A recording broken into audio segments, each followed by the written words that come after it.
bendiga, sean todos bienvenidos. Es un gusto poder compartir esta tarde la palabra de Dios con todos ustedes. Creo que hemos vivido un hermoso momento de alabanza. Creo que, personalmente Dios obra también a través de la alabanza y toca nuestros corazones. Me he sentido muy tocado en esta tarde y espero que también la palabra de Dios asimismo haga su efecto en nuestros corazones y termine de quebrantar nuestros corazones, termine de romper nuestros corazones para venir a Él y rendirnos verdaderamente en lo que Él es, en lo que Dios significa. Como decía el último canto, santo, santo, santo, Dios es santo, hermanos. Amén. Dios es santo. Y venimos, pecadores, hoy día, en esta tarde, a adorar a un Dios santo. Qué paradójico es esto, qué tremendo es esto. Y esto es posible única y exclusivamente a la gracia y misericordia de Dios enviando a su Hijo Jesucristo. Por eso es que estamos hoy aquí, por su gracia, por su muerte en la cruz. Quiero invitarles entonces, hermanos, a que abramos nuestras Biblias en la carta a los Efesios, el capítulo número 5. Como ustedes saben, hace una semana no pude estar presente por motivos de salud, pero ya me siento recuperado y me siento mejor y con todas las ganas de predicar y de compartir hoy con ustedes la palabra de Dios. He titulado este sermón, La Iglesia, un reflejo del amor de Dios. La Iglesia, nosotros, la Iglesia, un reflejo del amor de Dios. En otras palabras, nosotros como iglesia debemos ser un reflejo del amor de Dios en este mundo. Y es prácticamente lo que nos dice este pasaje en Efesios capítulo 5, versículo 1 y 2. Leamos entonces, si son tan amables, capítulo 5 de Efesios, versículo 1 y el versículo 2.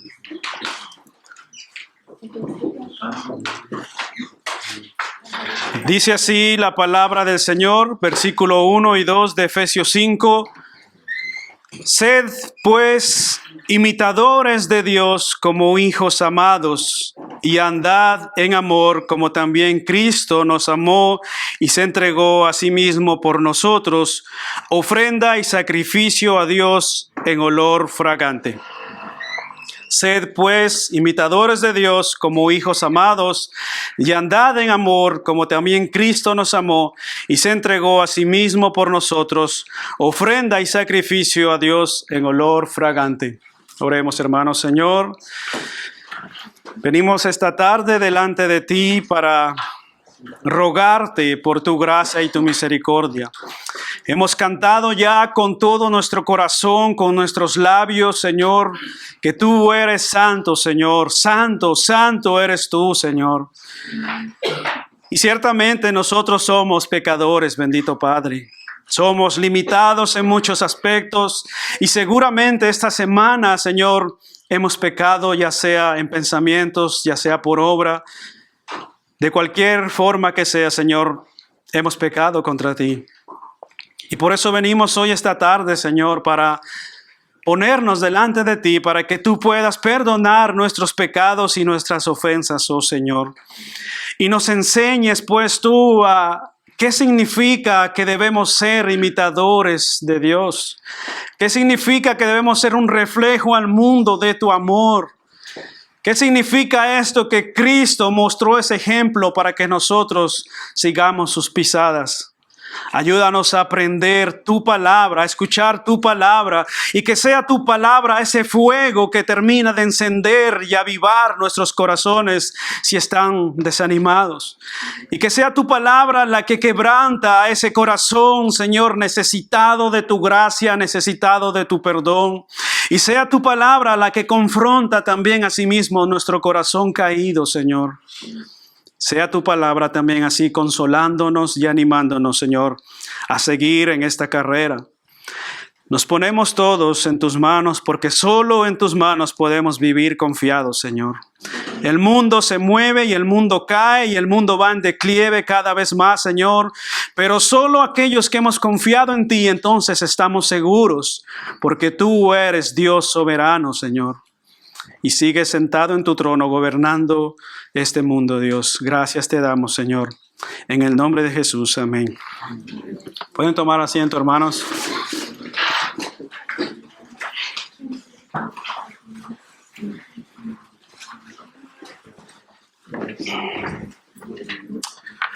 Bien, hermanos, como decía, hoy seguimos con el estudio de capítulo 5 de Efesios para continuar consecutivamente las próximas semanas. Y antes de empezar, me gustaría de verdad que levanten su mano, ¿quién aquí no ha tenido padre? ¿Quién aquí no ha tenido padre? ¿Quién creció tal vez sin padre? Bien, de una u otra manera, hermanos, todos nosotros, sin excepción, tenemos un padre. Tenemos padres en nuestros hogares, en nuestras familias, ¿verdad? Sea que estuvo ausente o presente, tuvimos padre. Y hermanos, no cabe duda de que de una u otra manera existió alguna figura paterna dentro de nuestro hogar o dentro de nuestra familia, ya sea un abuelo, ya sea un hermano, ¿verdad? O ya sea otra persona que hizo o hace de figura paterna en nuestras vidas. Todos de una u otra manera hemos tenido padre y de una u otra manera seguimos su ejemplo, sea bueno o sea malo, ¿verdad? Ahora, hermanos, lo que vemos en este pasaje es un llamado a ser imitadores de Dios, no tanto a ser un llamado a ser imitadores de nuestro Padre terrenal, sino más bien es un llamado y una invitación a que nosotros podamos ser imitadores de nuestro Padre eterno. Porque ciertamente puede que hayas tenido padre o no hayas tenido padre, tienes un Padre, quien es tu creador y es Dios, el Padre eterno. Tenemos un Padre, no somos huérfanos. Así que quiero invitarles a que veamos qué significa entonces ser imitadores de Dios. ¿Cómo podemos andar como hijos amados, como decía este pasaje? Y veamos también cómo Cristo nos ha dado el mayor ejemplo de lo que significa ser imitadores de Dios. Vamos a ver a través de este texto 2 versículos que tienen una sustancia profunda y una enseñanza profunda a nuestras vidas y a nuestros corazones. Así que veamos entonces en primer lugar, y he titulado este primer punto, imitando al Padre como hijos de Dios. Imitando al Padre como hijos de Dios. Para aquellos que tienen la habitud de acoger apuntes, les animo de hecho a que cada domingo podamos venir con un libro, con un cuaderno, para que podamos coger apuntes y podamos aprender. Es necesario aprender. Imitando al Padre como hijos de Dios, dice el capítulo 5, versículo 1, dice: sed pues imitadoras de Dios como hijos amados.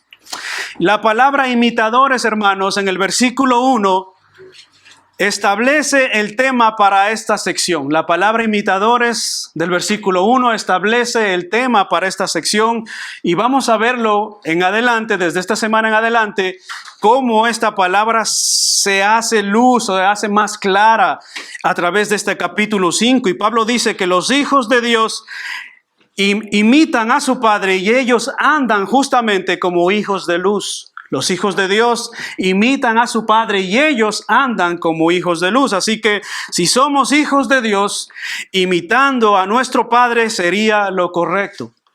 Si somos hijos de Dios, imitar a nuestro Padre, eso sería lo correcto. Pero surge aquí una pregunta, y una pregunta que se hace verdaderamente necesaria y hay que responderla antes de que podamos continuar. ¿Me permiten hacerles una pregunta?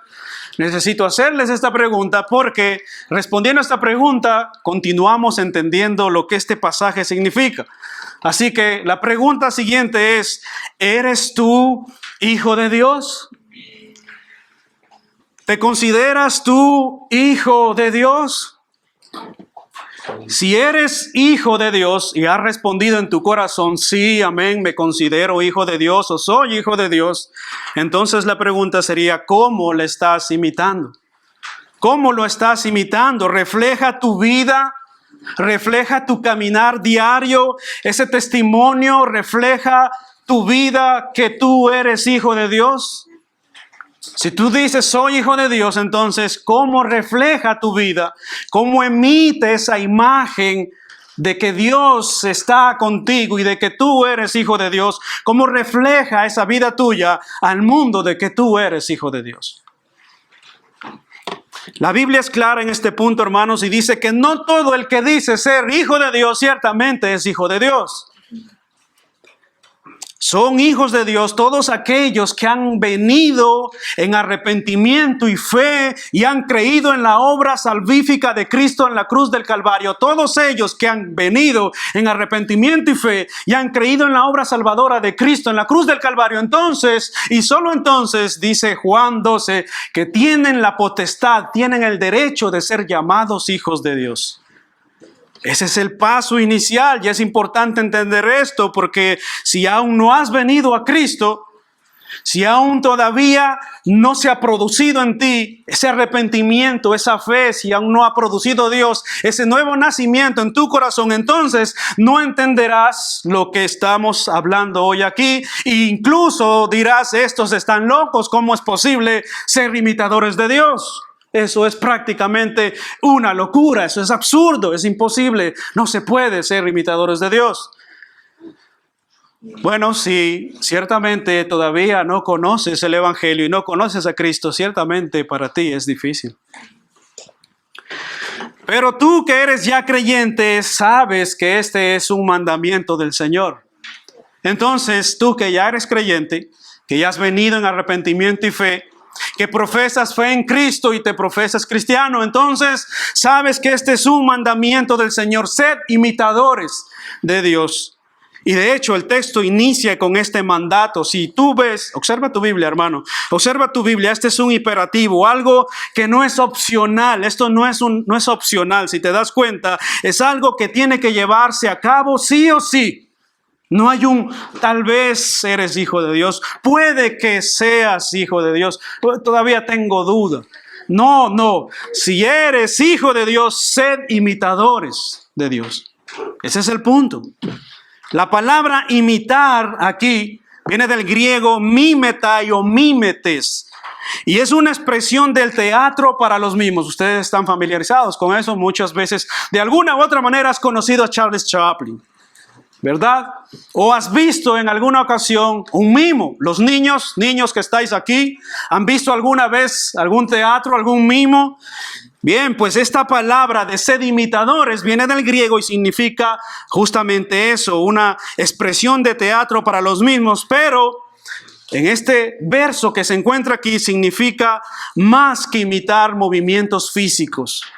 En este texto que encontramos aquí, que Pablo utilizó esta palabra específica, mimetai, significa más que imitar movimientos físicos. Aquí incluye expresar en carácter propio el carácter y el espíritu del modelo que estamos imitando.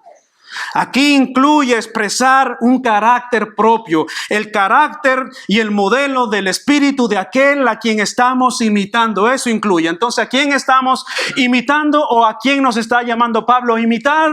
Según el versículo 1 dice, sed pues imitadores de Dios. Entonces, la respuesta es esa. Estamos imitando a Dios. ¿Cómo estamos imitando a Dios? En otras palabras, lo que Pablo les está diciendo aquí a los efesios y a nosotros también es que el mundo conocerá a Dios a través de lo que tú y yo imitamos de Él. El mundo y todo lo que te rodea, si eres padre de familia, tu esposa y tus hijos van a conocer quién es Dios a través de la figura paterna que tú representas. Y asimismo, si tú eres esposa, Dios, tus hijos, tu familia va a conocer quién es Dios a través del reflejo de Dios que tú emites.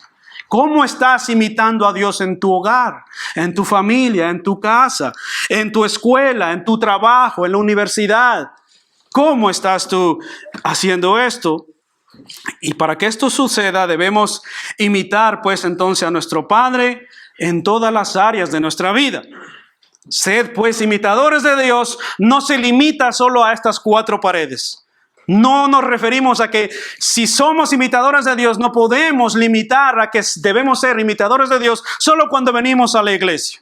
Ahí nos ponemos el mejor traje, la mejor corbata, decimos aleluya, gloria a Dios, Dios te bendiga, y mostramos la mejor sonrisa. Eso no es lo que dice este pasaje. Este pasaje es un presente continuo. Sed imitadores constantemente, todos los días, de nuestro Padre que está en los cielos. ¿Os dais cuenta, hermanos, de esta verdad, de este mandamiento, que no es opcional? Levítico 11, versículo 44 dice: porque yo soy Jehová vuestro Dios, vosotros por tanto os santificaréis y seréis santo, porque yo soy santo.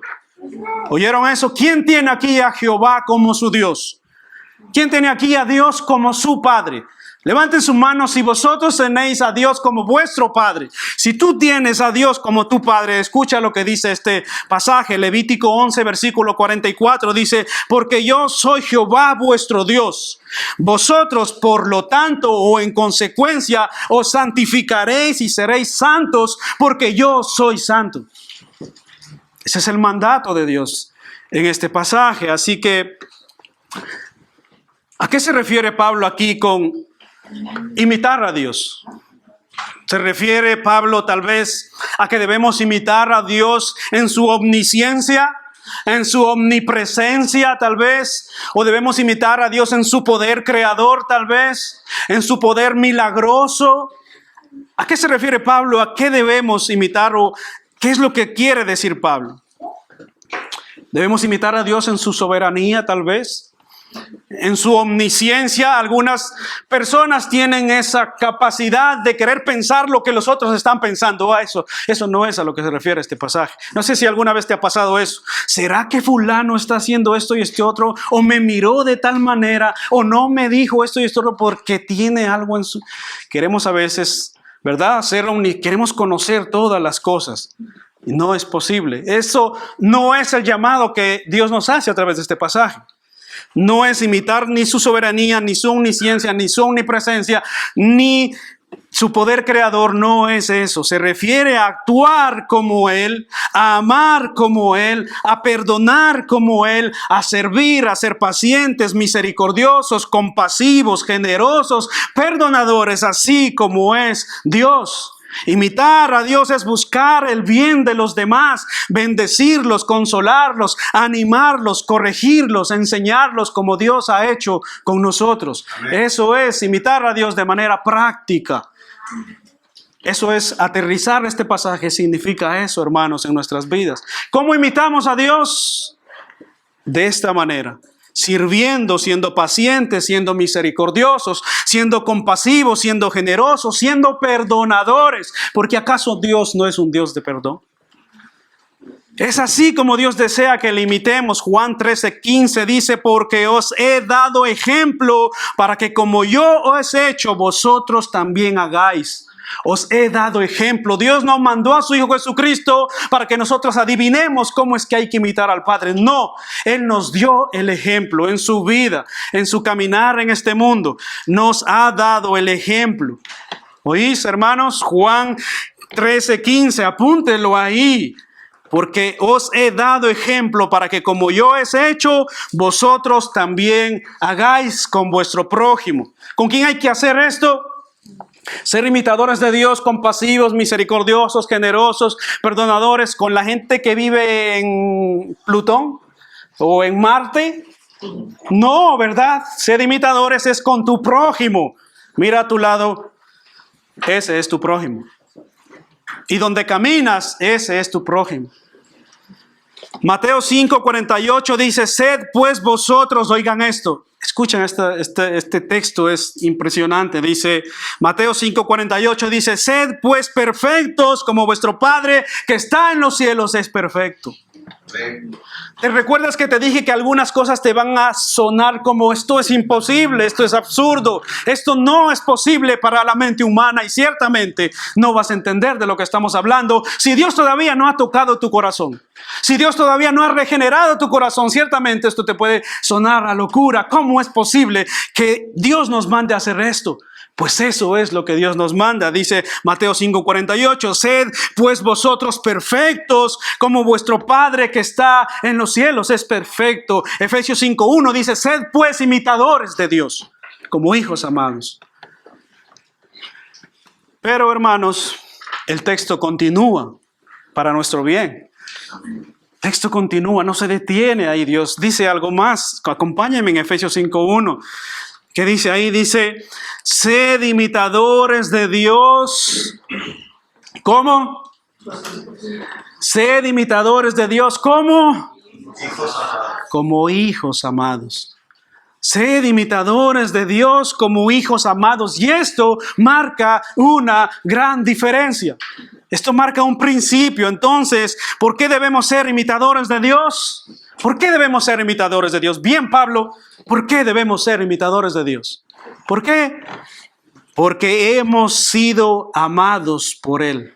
Es lo que dice el texto, ¿verdad? Sed imitadores de Dios como hijos amados. Sed imitadores de Dios, ¿por qué? Porque somos hijos amados. Hemos sido amados por Dios. Entonces por eso debemos imitarle y no ha sido, hermanos, el amor de Dios no se ha expresado en palabras. Les dejo mis palabras, ahí búsquese en la vida como dicen por allá en la España, ¿verdad? No dice eso el texto. No se ha reflejado el amor de Dios en palabras vanas que divagan por los aires en los lugares celestiales. No, el amor de Dios se ha reflejado en un acto. ¿Cuál fue ese acto? Cristo en la cruz del Calvario. ¿Te das cuenta cómo Dios no solo habla, sino que también hace? Él obra, Él hace. No ha sido un amor de palabras, sino práctico, puesto en obras. Juan 14:19 dice, nosotros le amamos a Él porque Él nos amó primero. ¿Te das cuenta? Sed imitadores como hijos de Dios, como hijos amados. ¿Y por qué somos amados? Porque Él nos amó primero. ¿Y por qué debemos imitarle? Porque somos hijos amados y nosotros no le amamos a Él primero. Fue Él quien nos amó primero. Por eso somos hijos amados. Ahora, hermanos, por haber sido creados a la imagen de Dios, oigan esto, por haber sido creados a la imagen de Dios, todos de una u otra manera tenemos la capacidad de amar. ¿Te has dado cuenta? ¿Te has dado cuenta? ¿Alguna vez has amado? Sea tu esposo, sea tu esposa, sea tus hijos, sea a quien sea que hayas amado. ¿Alguna vez has amado? Pues Dios nos ha dado esa capacidad por haber sido creados a su imagen y semejanza. También nos ha dado la capacidad de amar. Pero cuando nos convertimos a Cristo, entonces hay un antes y un después. Antes teníamos la capacidad de amar, es verdad, y muchas veces nuestro amor es condicional. Hasta que me hagas algo, hasta aquí te amo, luego de ahí para allá ya nos veremos, ¿verdad? Entonces, hermanos, por haber sido creados por Dios tenemos esa capacidad de amar, pero cuando nos convertimos a Cristo, ese instinto natural de amar se potencializa, se hace más grande ese instinto natural de amar, porque Dios derrama su amor en nosotros por medio de su Espíritu Santo. Acompáñenme, si son tan amables ustedes, a Romanos capítulo 5, para que podamos ver cómo Dios ha derramado su amor en nosotros por medio de su Espíritu Santo cuando nosotros venimos a Cristo. Entonces decíamos que todos tenemos la capacidad de amar, ¿verdad? Por haber sido creados por Dios, pero cuando venimos a Cristo, cuando nos convertimos a Cristo, ese instinto natural de amar se potencializa, se dispara. Romanos 5:5, ¿qué es lo que dice? Dice, y la esperanza no avergüenza, porque, oigan eso, porque el amor de Dios ha sido derramado en nuestros corazones por el Espíritu Santo que nos fue dado. ¿Oyeron esa palabra? Esa palabra ahí, derramado. No es que Dios nos dio un poquito de las pizcas de su amor. No. Ahí dice que Dios ha derramado su amor. Ha hecho fluir su amor. Ha derramado por completo su amor en nosotros. ¿Por medio de qué? ¿Por medio de un aire que vino por ahí? No, dice que por medio de su Espíritu Santo. Por lo tanto, cuando tú vienes a Cristo, el Espíritu Santo de Dios viene a morar en tu corazón. Y ese amor, esa prueba, esa es la demostración de que ciertamente Dios ha derramado amor en ti y tienes la capacidad de amar mucho más que antes de conocer a Cristo. ¿Me seguís hasta ahí? Amén. El amor de Dios ha sido derramado en nuestros corazones porque somos hijos amados. Efesios 1 dice que hemos sido incluso amados antes de la fundación del mundo. ¿Te das cuenta a qué capacidad estamos hablando del amor de Dios? Dice Efesios capítulo 1. Si echas un vistazo en tu casa y lees la epístola a los Efesios, te vas a dar cuenta que dice que hemos sido amados incluso antes de la fundación del mundo, cuando nada existía, cuando no había hecho nada, absolutamente nada, ni mares, ni colinas, ni paisajes, absolutamente nada existía y ya Dios te amó. Eso es lo que dice Efesios 1. Así que en conclusión, hermanos, ¿cómo aplicamos este primer punto de manera práctica? ¿Cómo aplicamos este primer punto? Me gustaría ilustrarlo de esta manera.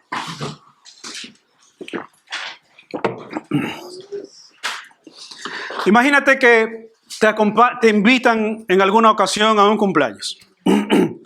Tú vives en el Antiguo Oriente y el símbolo de la prosperidad, no estoy hablando de prosperidad, por cierto, no somos una iglesia de prosperidad, pero estoy poniendo una ilustración y un ejemplo. Pero imagínate que tú vives en el Antiguo Oriente, donde el símbolo de la prosperidad era la leche y la miel, ¿verdad? Dios dijo que iba a enviar a su pueblo donde fluye la leche y la miel, o sea, era un lugar próspero, un lugar abundante, de eso significa. Entonces imagínate que tú vives en ese tiempo y a ti te invitan a un cumpleaños. Tú invitas a un cumpleaños. Y por lo general, siempre ahí las personas en un cumpleaños traían leche y miel como un regalo de abundancia y de prosperidad. Entonces, toda persona a la que tú le invitabas a tu cumpleaños venía agarrado su leche y su miel para demostrarte su amor. Ahora, imagínate que ahora te toca su cumpleaños de la otra persona. Te toca el cumpleaños de la otra persona y por lo tanto tú debes de una u otra manera hacer lo mismo. Pero a ti se te ocurrió ese día que le ibas a llevar, en vez de leche y miel, se te ocurrió que le ibas a llevar agua amarga y azúcar para que ese día lo endulce un poco y pueda beberse. Entonces imagínate que tú haces eso. ¿Te imaginas lo contradictorio que sería eso en una época donde los regalos se miden justamente por cuánto tú das de leche y miel, y esos son los regalos exclusivos en los cumpleaños? Imagínate tú que alguien te trajo el día de tu cumpleaños otra cosa que no fue leche y miel. ¿Cómo tú te pondrías? ¿Cómo tú lo tomarías? Seguramente tal vez ese día entonces coges un jarro de agua amarga y azúcar y dices, así como este me llevó ese día de mi cumpleaños, en vez de llevarme leche y miel me llevó otra cosa, pues yo también voy a coger mi agua amarga del pozo más podrido que haya y le voy a llevar a ver qué le parece. ¿Saben una cosa, hermanos míos? De una u otra manera, muchas veces actuamos así. Pero en cambio, imagínate que tú vas en el camino y te arrepientes y cambias el regalo por leche y miel. Y tú sabes que esa persona te trajo agua amarga y azúcar. Pero en cambio tú te arrepientes en el camino y en vez de llevarle lo mismo que él te trajo, tú le llevas leche y miel. ¿Cómo tú crees que esa persona se va a sentir? Entonces decides romper con eso y llevas a cabo lo que dice Romanos capítulo 12, no pagando mal con mal, sino haciendo el bien. ¿Te das cuenta? Terminas con eso, acabas con eso, le pagas con bien interesándote por él o por ella, tomas la iniciativa en conocerle, acercándote, comunicándote más, escuchándole más, dispones de tu tiempo, incluso dispones de tu dinero para ayudar a esta persona. ¿Cómo crees que esta persona reaccionaría a la ofensa que él te hizo o que ella te hizo? ¿Cómo tú crees que esta persona reaccionaría? Ahora, junto con todo eso, oras por la persona, y ya que has aprendido que la obra más importante que podemos hacer por una persona es buscar su bien eterno y conducirlos a Dios. ¿Te das cuenta? ¿Por qué? Porque tú ya has entendido ese principio, ya has entendido que no se paga mal por mal, sino que como hijo amado quieres imitar a tu padre y pagas el mal que te hicieron con un bien. ¿Te das cuenta cómo cambiarían las cosas? ¿Cómo cambiaría este mundo? Así que de esta manera, hermanos, nosotros estaríamos siendo imitadores de Dios como hijos amados. Y esto es solo una ilustración. De esta manera estaríamos imitando al Padre como hijos amados y siendo como una iglesia un reflejo de su amor. ¿Verdad? Veamos ahora un poco más de esto, hermanos, y quiero invitarles a que nos concentremos un poco más para que podamos ver un aspecto más profundo de este tema. En segundo lugar, veamos entonces, imitando al Padre andando en amor. Imitando al Padre andando en amor. ¿Qué dice el versículo 2? Andad en amor. Andad en amor. Bueno, hermanos, para los que no han podido venir las semanas pasadas o no estuvieron las semanas pasadas, esta epístola a los Efesios, Pablo ya ha orado anteriormente a que sus lectores estuvieran arraigados y cimentados en amor. ¿Recuerdan eso? Ya lo habíamos visto antes en el capítulo 3, versículo 17. Y también anima a estos lectores de Efesios a que siguieran la verdad en amor en el capítulo 4, versículo 15, y que funcionaran dentro de la comunidad cristiana con el fin de ser edificados en amor. Todas estas cosas ya las hemos visto. Ahora les manda en el versículo 2 a andar en amor. Otras versiones de este mismo texto dice vivan en amor. Oigan esto es un mandamiento. Si tú te das cuenta, esto es un mandamiento a que toda su vida sea un reflejo, sea una demostración del amor de Dios. Ese es el punto. Ahora, quisiera que entendamos algo. Imagínate que sales a la calle en estos días y hay una persona que te entrevista. Es una entrevista a una persona. ¿Alguna vez has visto esas entrevistas que hacen en la calle? Pues bien, imagínate que tú vas pasando por la calle y hay una persona que te entrevista y te hace una pregunta. Te pregunta, ¿qué es el amor? ¿Qué es el amor? ¿Qué es lo que responderías? ¿O cómo lo podrías definir? ¿Cómo podrías definir el amor? O ejemplificar, ¿qué dirías en esa entrevista? Imagínate que estás pasando por la calle y alguien se para. Señor, un momento, ¿le puedo hacer una entrevista? Tengo un par de preguntas referente al amor. ¿Qué es el amor? ¿Cómo podría usted definir el amor? ¿Cómo podría usted ejemplificarlo? ¿Qué dirías tú? Bueno, seguramente si eres cristiano ya estoy seguro que estás respondiendo en tu mente, bueno, el sacrificio de Cristo en la cruz y Dios nos amó así y así, ¿verdad? Es posible que ya respondiste de esa manera. Pero imagínate que no tienes ese conocimiento, no tienes esa información. ¿Qué es lo que responderías acerca del amor? Seguramente pensarías tal vez en dos personas enamoradas, ¿verdad? ¿Qué pensarías? Tal vez pensarías en dos personas enamoradas, o en alguna relación tal vez de padres a hijos, ¿verdad? O una relación tal vez de amistad. Tal vez tus respuestas irían basadas en ese sentido. Ahora permíteme una explicación de la palabra amor de este pasaje. Una explicación de la palabra amor para que entendamos a qué amor o de qué amor y de qué cosa se refiere Pablo cuando dice andad en amor. Existen tres maneras de identificar el amor según la relación de la que se está hablando. Tres maneras de identificar el amor según la relación de la que se está hablando. Ahora bien, Aquí en nuestro texto, el amor no es el amor eros. El amor eros es un amor que se refiere a la relación entre dos personas conyugalmente o románticamente.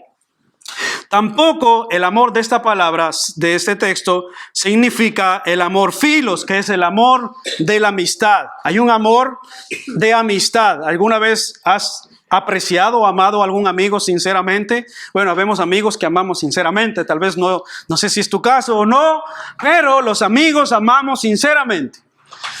De hecho, se muestra mucho amor cuando personas traen a otros a la iglesia. Eso es una gran demostración de que la persona te ama, ciertamente, porque está buscando un bien personal para ti. ¿Te das cuenta? Pero no estamos hablando de este amor tampoco. Estamos aquí en este texto hablando del amor ágape. El amor ágape es el amor de una entrega pura que no tiene o no busca nada a cambio y que solo desea el bienestar de la otra persona a quien el amor le es dado. ¿Te das cuenta? Es un amor completamente diferente. Así que no estamos hablando del amor eros, del amor romántico, ni del amor filos, de un amor de amistad, sino que estamos hablando del amor ágape, algo que no espera nada a cambio. Entonces, hermanos, andad en amor, ¿qué significa?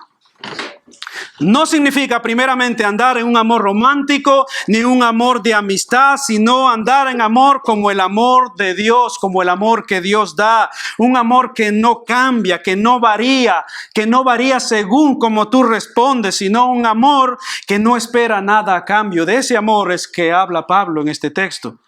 Andar en amor no es un amor romántico que a veces se termina por las circunstancias de la situación. ¿No te ha pasado eso? ¿Verdad? Que amas a una persona hasta que pasa algo, entonces dejas de amar. O a un amigo que amas tanto, incluso dice, este es mi mejor amigo, este es mi mejor amiga. Pero llega un momento en que algo pasa en tu vida y ya no es nunca más tu mejor amiga y te incluyes o te buscas otra mejor amiga o amigo. No estamos hablando de ese amor. Estamos hablando de un amor que no varía, que no termina y que no cambia por cómo tú te conduces. Ese es el amor de Dios. ¿Te das cuenta? Un amor que no depende de lo que tú haces. Romanos 5:8 dice, Dios muestra los quilates, el peso de su amor hacia nosotros en esto. ¿En qué? En que estando cuando todavía éramos pecadores, Cristo dio su vida por nosotros. Efesios 2:4 dice, pero Dios, que es rico en misericordia, por su gran amor con que nos amó, aún estando nosotros muertos en pecados, nos dio vida juntamente con Cristo. Y noten algo, hermanos, Él no dijo, voy a esperar a que cambien, ¿verdad? No esperó Dios, voy a esperar a que cambien, voy a esperar a que me amen un poquito, voy a esperar a que me busquen. Dios no dijo, voy a esperar a que abandonen el mundo para amarlos. ¿Se dan cuenta? Dios no hizo nada de eso. Dios muestra los quilates. Dios muestra la grandeza de su amor. ¿Cómo lo muestra? En que aún estando nosotros muertos en nuestros delitos y pecados, envió a su Hijo a morir por nosotros. ¿Te das cuenta? ¿Cuál era el estado de tu alma? Muerto en delitos y pecados. Y ahí te amó Dios. Ahí. Estando en esa condición. No sé si les ha pasado que muchas veces invitas a alguien tal vez a la iglesia y te dice, no, yo soy muy pecador, yo tengo que cambiar un poco y ya iré a la iglesia para andar con los santos que andan allá en la iglesia. No sé si te ha pasado alguna vez, te ha dicho alguien eso, ¿verdad? Estamos esperando a cambiar un poco para ir, pero quiero decirte, mira cómo es Dios. Dios te trae tal y cual eres. Amén. Para cambiarte Él.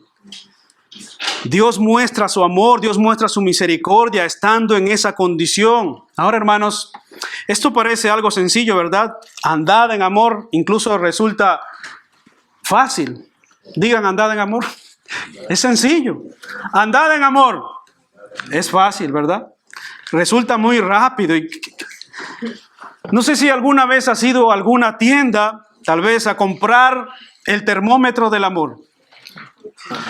¿Alguna vez has ido a alguna tienda a comprar, voy a Primax a comprar el termómetro del amor? No, ¿verdad? Eso no existe. Voy a ir con mi amada o con mi amado voy a ir a la tienda a comprar el termómetro del amor, a ver cuánto es que mi pareja me está amando. Eso no existe, eso es imposible. De la misma manera, estoy seguro que no has ido a preguntar en un lugar o te has ido a medir en una pesa cuánto es que tú amas. Eso no existe, hermanos, no existe. No es posible medir el amor. No es posible. Jamás vayas a una tienda preguntando al dependiente o al vendedor, disculpa, ¿tienes un termómetro para medir cuánto me ama mi esposa o mi pareja? No hagas eso porque no existe. John MacArthur dice, hermanos, lo siguiente, y cito, la más grande vara de medir, ¿sabes cuál es? La más grande vara de medir del amor de un cristiano, ¿sabes cuál es? La más grande vara de medir de un cristiano podría ser el perdón. El perdón. Porque Dios nos mostró su amor en función del perdón. ¿Te diste cuenta de eso? La más grande vara de medir que puede existir, no existen termómetros, no existen varas para medir el amor. No, no existe eso, hermanos. La más grande vara de medir del amor de un cristiano podría ser el perdón. ¿Por qué? Porque Dios nos mostró su amor en función del perdón que tuvo con nosotros. Si ustedes notaron, lo que estamos diciendo es que este Dios santo, como cantábamos antes, este Dios santo, santo, santo mostró o puso por medida su amor a través de un acto. ¿Y cuál fue ese acto? El perdón de los pecadores a través de Cristo en la cruz del Calvario. ¿Te das cuenta? El perdón, hermanos, es una de las más grandes manifestaciones del amor de Dios. ¿Sabías eso? El perdón es una de las más grandes manifestaciones del perdón, del amor de Dios. Ahora, hermanos, no cabe duda con esto, que las relaciones tensas y rotas son tan antiguas como la humanidad misma. ¿Sabías eso? Que las relaciones tensas, las relaciones rotas, distorsionadas por el pecado o la falta de perdón, son tan antiguas como la humanidad misma. Caín fue el primero en dejar que este cáncer de la amargura y de la malicia le corrompiera el corazón. ¿Sabías eso?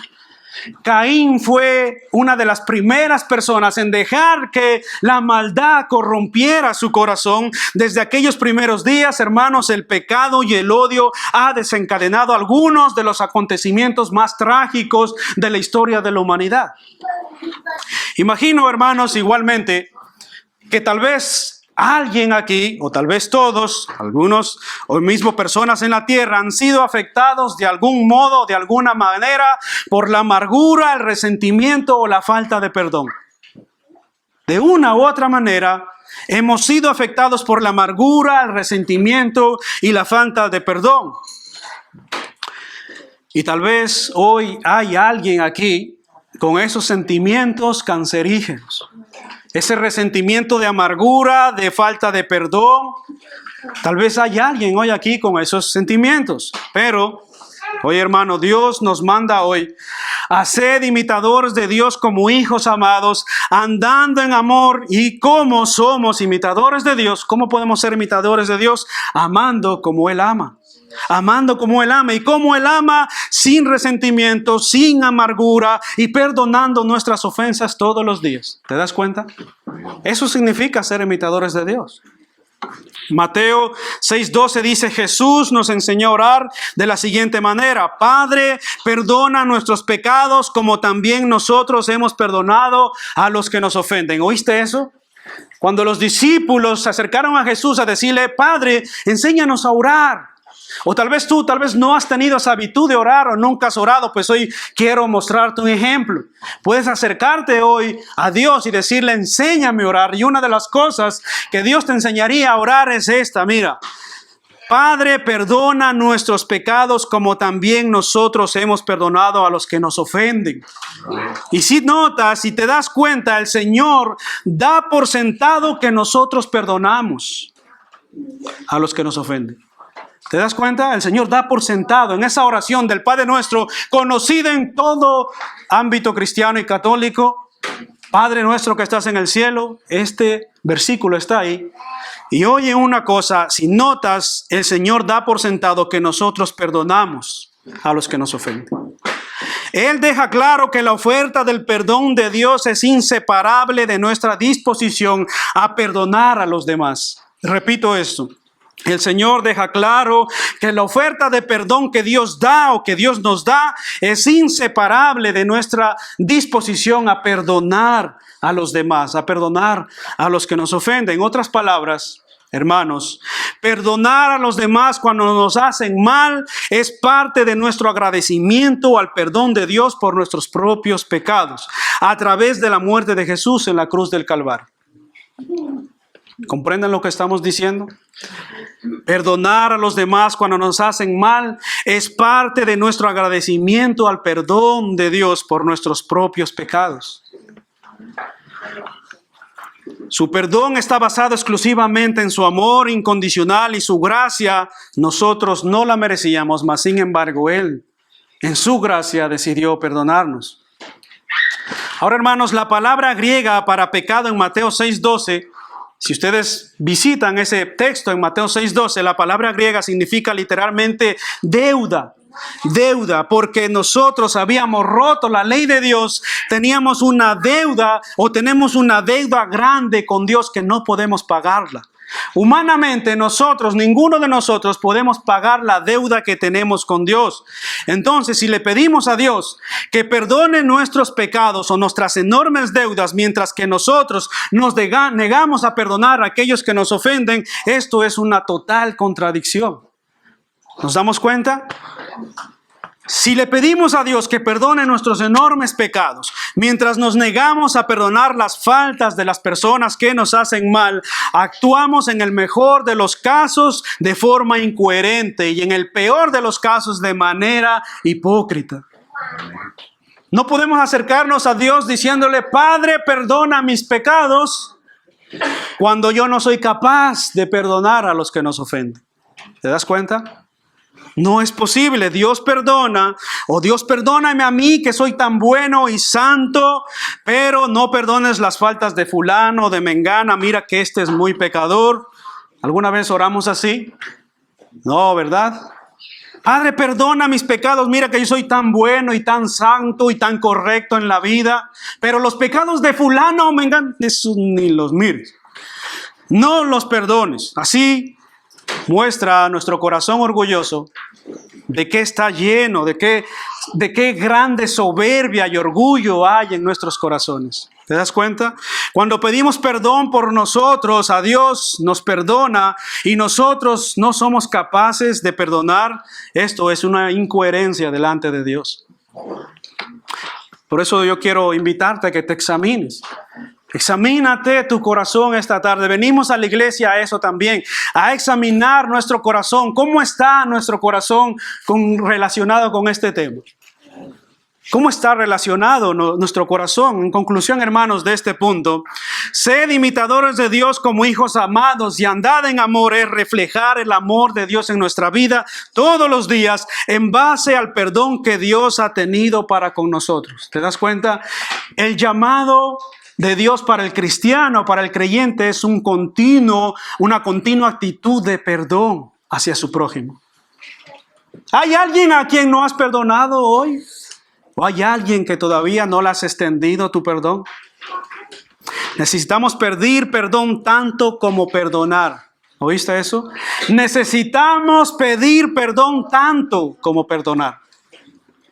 Ahora, ya hemos visto entonces, en primer lugar, imitando al Padre como hijos de Dios. En segundo lugar, imitando al Padre andando en amor. Veamos en tercer y último lugar, imitando al Padre como Cristo. Imitando al Padre como Cristo, un reflejo de su amor. Versículo 2. Dice, andad en amor. Y oigan esto. Aquí viene el ejemplo. Andad en amor como también Cristo nos amó y se entregó a sí mismo por nosotros, ofrenda y sacrificio a Dios en olor fragante. ¿Oyeron eso? ¿Qué significa entonces o cómo ejemplifica Pablo esta parte de ser imitadores de Dios o andad en amor? Lo hace a través de la persona de Cristo. ¿Te das cuenta? ¿Notaste eso? Lo hace a través de la persona de Cristo, como también Cristo nos amó y se entregó a sí mismo por nosotros, ofrenda y sacrificio a Dios en olor fragante. Muchos de nosotros conocemos, ya sea por información, documentales, noticieros, o incluso los jóvenes o niños que están aquí en la historia, les enseñan en la escuela acerca del holocausto judío, ¿verdad? Les enseñan de una u otra manera acerca de estas cosas. Ahora bien, existió en aquel tiempo del holocausto judío un teólogo alemán llamado Dietrich Bonhoeffer. No sé pronunciar bien el nombre, pero intento. ¿Me comprendéis, verdad? Dietrich Bonhoeffer. Y este hombre, oigan esto, este hombre escribió desde la prisión lo siguiente. Este no estaba libre. Él escribió desde la prisión. ¿Por qué causa estaba en la prisión este teólogo alemán? Por ayudar a otros judíos en ese tiempo. Por oponerse a ese régimen de mal. Y este hermano, un teólogo alemán, escribe lo siguiente, y oigan esto. Y está basado en este pasaje justamente. Dice él: nadie sabe lo que el amor es excepto mediante la autorrevelación de Dios. ¿Oyeron eso? Nadie sabe lo que el amor es excepto mediante la autorrevelación de Dios. Es solo la acción concreta y el sufrimiento concreto de Jesucristo lo que hace posible entender lo que el amor es. ¿Oyeron eso? Es solo posible o solo se hace comprensible lo que es el amor a través del sufrimiento y el acto concreto de Jesucristo en la cruz del Calvario. Ahí se hace posible que nosotros entendamos qué significa el amor. Como decía antes, hermanos, si fuésemos a la calle y dijéramos y alguien nos hace una entrevista definiéramos qué es el amor o qué significa el amor, diríamos muchas cosas relacionadas con una historia romántica de amor, bonita tal vez, o de amistad, o de padres a hijos, pero muy pocas veces se nos ocurriría pensar en esta descripción del amor de Dios, ¿verdad? De Jesucristo muriendo en la cruz, la más grande prueba y demostración de amor. Con estas palabras, el teólogo alemán hizo eco del pensamiento que Pablo estaba expresando aquí. Tanto la realidad como la posibilidad de caminar en amor son ejemplificadas en la vida de Cristo. Él abre la puerta, Él nos muestra el ejemplo. El amor de Cristo resultó en un regalo cuyo valor, si lo quisiéramos medir humanamente, sería imposible. El amor, medirlo humanamente sería imposible. De hecho, si tú quisieras medir el amor de Dios en Cristo Jesús, en la cruz del Calvario, también sería un acto imposible. Pero Cristo lo demostró de una manera ejemplificada. No puede medirse el amor sino hasta que Cristo aparece en la historia de la humanidad. ¿Tú sabías eso? Nadie podía definir el amor ni saber qué era lo que significaba el amor hasta que Cristo aparece en la historia de la humanidad. Y entonces, cuando el mundo logra intentar o entender que esta verdad significa el amor de Dios, Cristo en la cruz, entonces el mundo comienza a comprender qué es verdaderamente el amor. El amor de Cristo fue tanto ofrenda como sacrificio. El amor de Cristo fue tanto ofrenda como sacrificio. Todo lo que se llevaba a Dios era una ofrenda. Todas aquellas personas que iban al templo a pedir a Dios perdón por sus pecados, llevaban de una u otra una ofrenda, pero también había muchos que llevaban un sacrificio. Y de hecho, el animal que se llevaba terminaba siendo un sacrificio. Por lo tanto, hermanos, Cristo no se presentó solo como una ofrenda, sino que también se presentó como un sacrificio. Y oye esto, no fue cualquier sacrificio, no fue solo un derramamiento de sangre, sino que Cristo fue inmolado en la cruz del Calvario por tus pecados y los míos. Tito 2:14 dice: y Él se entregó por nosotros para rescatarnos de toda maldad y purificar para sí un pueblo elegido dedicado a hacer el bien. ¿Oíste eso? Cristo, Él se entregó por nosotros para rescatarnos de toda maldad y purificar para sí un pueblo escogido y dedicado a hacer el bien. Así que, hermanos, si nosotros hemos de imitar a Dios, tenemos que amar con el mismo amor sacrificial con el que Cristo amó. Si nosotros hemos de imitar a Dios y si somos llamados a imitar a Dios, debemos amar con el mismo amor sacrificial que Cristo ejemplificó en su vida.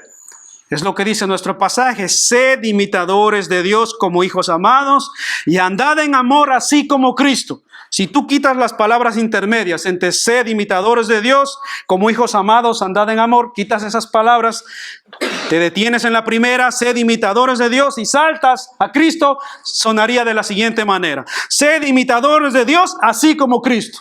Así sonaría. Sed imitadores de Dios, así como Cristo, quien se entregó como ofrenda y sacrificio. Tú y yo somos llamados a reflejar ese ejemplo, ese amor como iglesia también de Cristo. Y el sacrificio del perdón, hermanos, es el acto más parecido a Dios y más parecido a Cristo que un cristiano puede hacer. El sacrificio del perdón es un acto el más parecido y el más cercano a Dios y a Cristo que una persona puede hacer. Usted nunca se parecerá tanto a Dios y nunca se parecerá tanto a Cristo como cuando usted decide perdonar.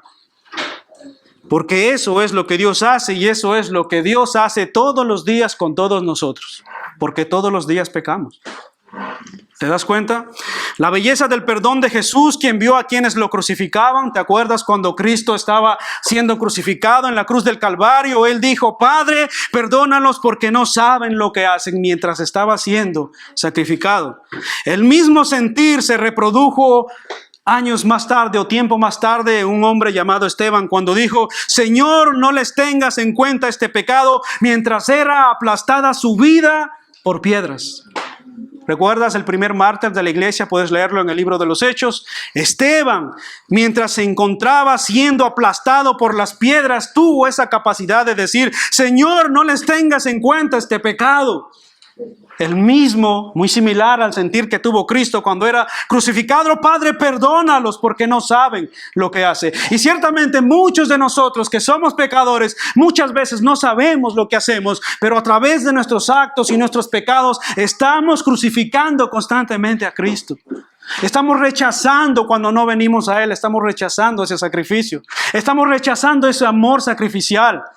Así que cuando no has venido a Cristo, todavía rechazas el Evangelio, tú estás rechazando ese sacrificio. ¿Te das cuenta? John MacArthur dice: el perdón trae gozo, trae paz, deja limpio el corazón y activa los más altos valores del amor. ¿Escuchaste eso? El perdón trae gozo, trae paz, deja limpio el corazón y activa los más altos valores del amor. En un sentido, el perdón es el cristianismo en su más alto nivel. ¿Quieres vivir a un más alto nivel de cristianismo? Pues comienza a perdonar. ¿Por qué? Porque el perdón trae gozo, trae paz, y oye esto, deja limpio el corazón. Puede que tengas el corazón cargado, lleno tal vez de odio, lleno de amargura, lleno de resentimiento, pero ¿sabes algo? El perdón trae la capacidad de dejar tu corazón en limpio, en paz, en cero. Permítanme darles algunas implicaciones de esto para ir cerrando y terminando.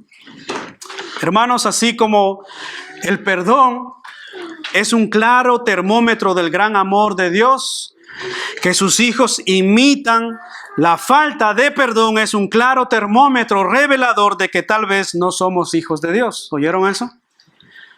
Así como el perdón es un claro termómetro del gran amor de Dios, que sus hijos lo imitan, la falta de perdón es un claro termómetro revelador de que tal vez no somos sus hijos. Así que, en otras palabras, si tú todavía tienes falta de perdón hacia tu prójimo, hacia alguien que te ha hecho daño, es muy posible que esto te esté revelando que todavía no conoces o no comprendes el Evangelio. ¿Por qué? ¿Por qué digo esto? ¿Por qué llegamos a esta conclusión? Estamos concluyendo. ¿Por qué llegamos a esta conclusión? Muy importante. ¿Por qué llegamos a esta conclusión? Porque sin perdón no hay paz genuina. ¿Oíste eso? Sin perdón no hay paz genuina, ni con tu prójimo y mucho menos con Dios. No es posible decir que amas a Dios cuando vives en guerra con tu hermano en tu corazón. ¿Te das cuenta? No es posible, esto es incoherente. Sin perdón no hay paz genuina ni con tu prójimo, ni mucho menos con Dios. El perdonar es una demostración convincente del amor de Dios morando en ti, de que su Espíritu Santo mora en ti y de que has comprendido el glorioso evangelio de Jesucristo. Eso es una muestra reveladora. El perdonar es una muestra convincente de que el amor de Dios mora en ti y de que ciertamente has recibido su Espíritu Santo. Amén. Así que tal vez hay hoy aquí alguna persona que necesita ser perdonada, o tal vez hay hoy aquí a alguien que necesita pedir perdón. No lo sabemos. Tal vez hay hoy alguien aquí, alguna persona quien necesita perdonar o pedir perdón, tal vez a tu esposa, tal vez a tu esposo, tal vez a tus hijos les has hecho daño. Los has dañado tal vez, o alguien tal vez, un familiar. No lo sabemos, ¿verdad? Ahora sabemos, hermanos, que esto no es fácil.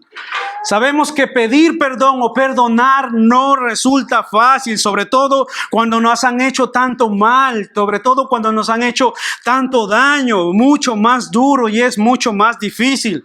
Es verdad, pedir perdón o perdonar resulta más difícil.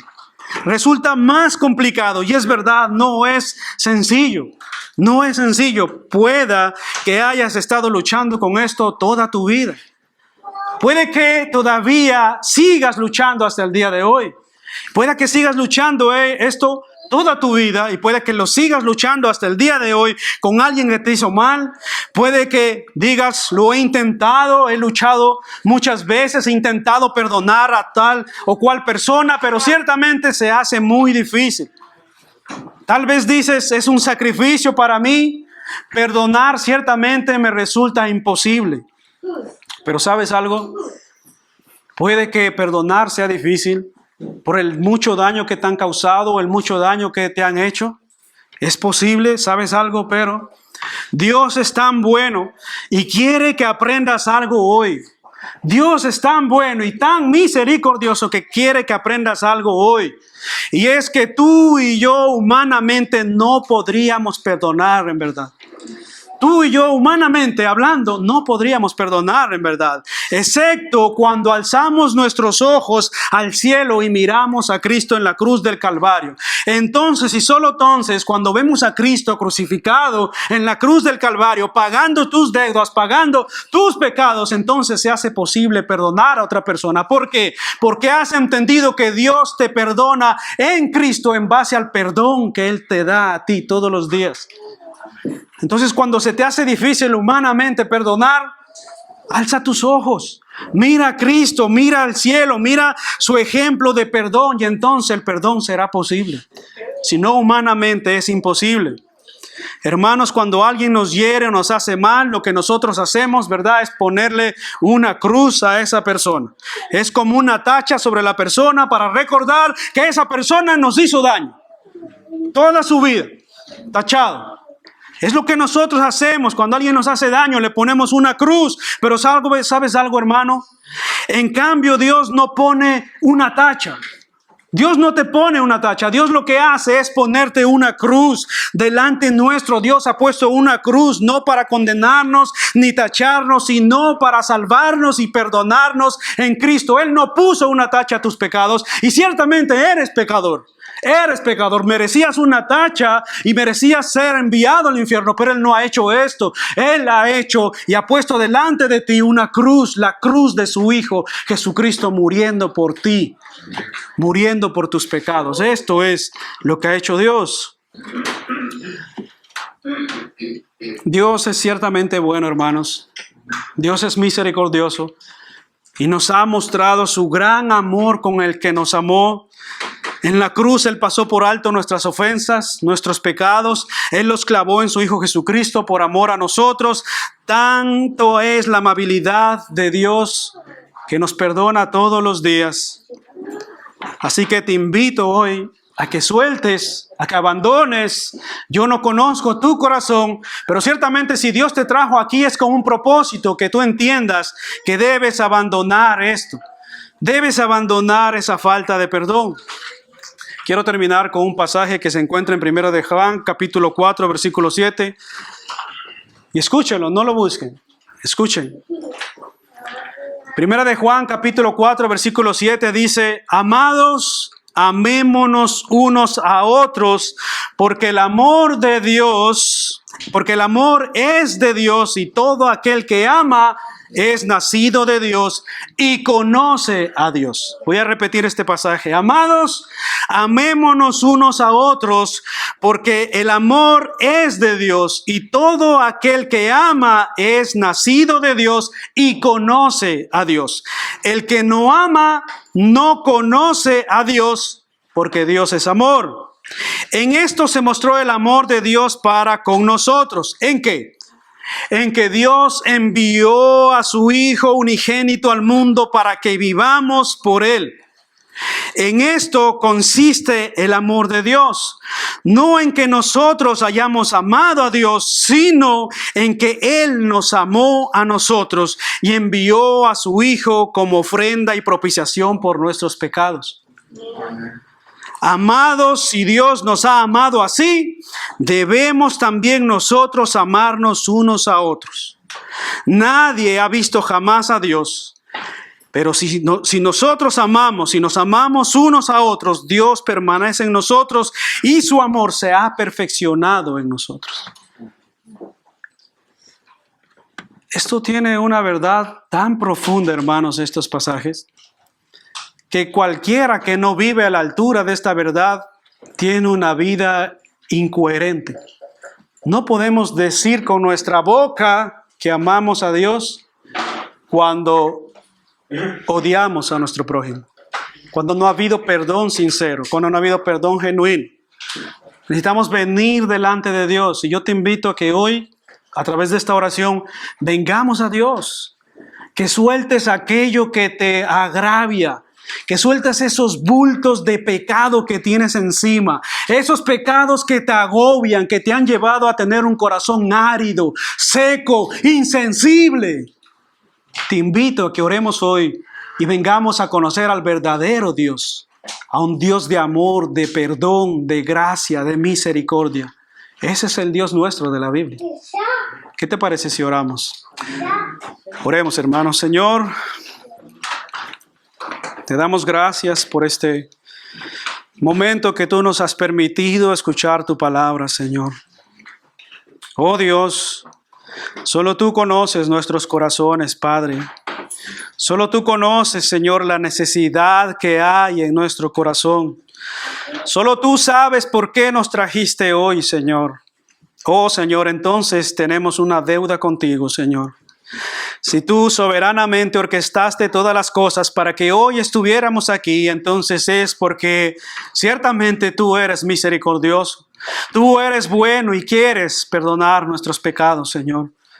Mas nos invitas a sí mismo a que nosotros abandonemos nuestros pecados, abandonemos nuestra falta de perdón, Señor, abandonemos nuestra amargura, nuestro rencor, Señor.